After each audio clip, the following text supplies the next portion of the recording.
They taught me to move like a shadow, to enter a room and make every second count, to see distractions as noise and cut them out before they even register. What you're about to learn is not a productivity hack. It's a method of war against your own scattered mind. It's the assassin's way to absolute focus. Imagine a covert mission. The target is time. The exit is completion. Every thought is a possible alarm. In that darkened corridor of the brain, only one neural pathway must glow. The one that takes you straight to the objective. When you work like this, studying for an exam, closing a deal, finishing a project, or holding steady under pressure, you don't just concentrate. You execute. Here's the simple truth behind that cinematic image. Neuroscience shows focus is a trained muscle. Your prefrontal cortex is the commander, deciding what gets attention. The default mode network is the chatter, daydreams, anxieties, open tabs, constantly trying to pull you away. And the locus coeruleus modulates arousal with norepinephrine, enough to sharpen your mind too much, and you panic. The assassin's job is to quiet the chatter, dial arousal to the perfect level, and lock the prefrontal gates. We'll break this down into 3 battlefield rules. 1. Attentional control. 2. Elimination of mental noise. And 3. Trigger-based routines. Each rule becomes a practical move you can use immediately. Rule 1.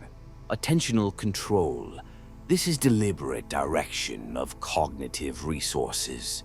Train it by practicing short, intense windows of attention. Start with focused sprints, 25 to 90 minutes of uninterrupted work. Research on task switching shows that even small distractions cause residual attention costs. Commit to one target, and you cut those costs to 0. Before you start, state the single, measurable objective out loud. Read chapters 3 and 4 and outline key arguments. Concrete goals orient your prefrontal cortex and reduce ambiguity, which otherwise fuels mind wandering. Rule 2. Elimination of mental noise. You cannot fight what you do not notice. Externalize it. Empty your head onto paper or a digital capture tool. David Allen's get it out principle is not fluff. When your working memory is freed, your focus sharpens. Then neutralize sensory inputs. Silence notifications, remove visual clutter, and prime the environment. Use sensory deprivation for seconds to reset the system. Close your eyes, breathe, and strip away stimuli. On a neural level, this dampens the default mode network and allows the goal-oriented networks to align. Rule 3. Trigger-based routines. The assassin never improvises. They rely on rituals that switch the mind into mission mode. Psychologists call these implementation intentions. Form simple if-then plans. If my phone pings, then I will ignore it and record the message to process later. Add a physical anchor, a micro gesture that links body and intention. Your brain will learn the cue and respond automatically. Over time, this reduces decision fatigue and enforces discipline. Now, a story.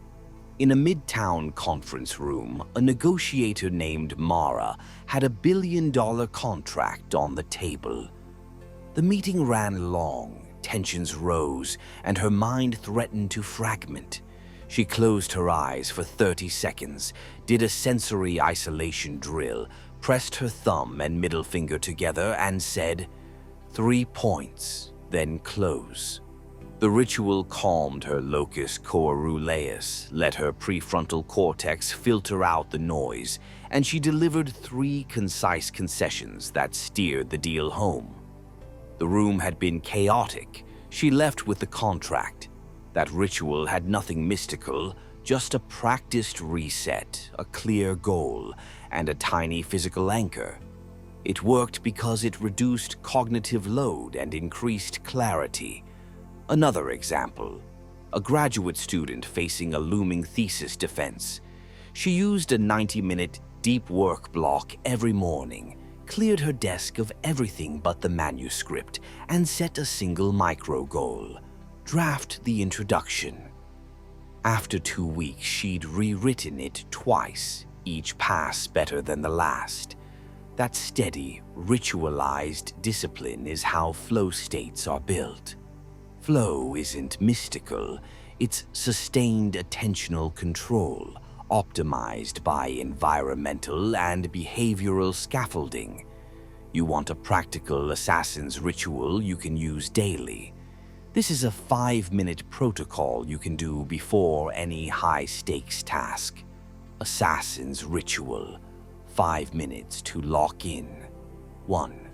Prepare the field. Clear your workspace of everything except the one object tied to the task. Mute your phone and close all unrelated tabs. Put a blank sheet of paper and a pen next to you. 2. Sensory isolation. Sit upright. Close your eyes. Breathe diaphragmatically for 60 seconds. Inhale for 4. Hold 1. Exhale for 4. Count silently with each breath. Let thoughts float by without grabbing them. 3. Anchor and intention.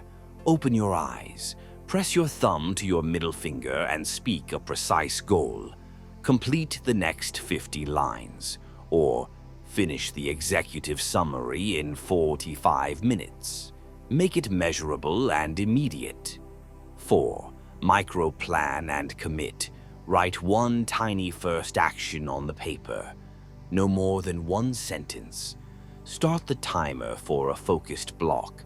25, 50, or 90 minutes depending on your project. 5. If distract plan. Write one if-then line. If I'm interrupted, I will say 1 moment and return to this task within 60 seconds. Then begin. Use this ritual every time you need to perform. Over days, the neural circuitry rewires. The anchor becomes a switch. The timer becomes a boundary. Distractions lose their power. 2 final tactical notes. First, manage arousal. If you feel jittery, transiently lower intensity with breathing or a short walk. Too little arousal and you'll drift.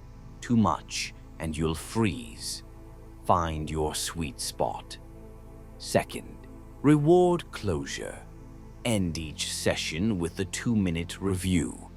Mark progress. That closure signals to your brain that effort leads to results, reinforcing the circuit. You now have techniques that sound like secrets because most people never practice them. They flit between tasks, surrender to noise, and call it productivity. You won't. You will enter the room, set the intention, silence the alarms, and act with laser precision. Take the ritual. Practice it tomorrow. Start small, keep it daily, and watch how your work tightens, your decisions sharpen, and your calm becomes impenetrable. This is not a trick. It is training your mind to move like a shadow, unseen, unstoppable, absolute. Go sharpen your edge. No one else needs to know how you do it.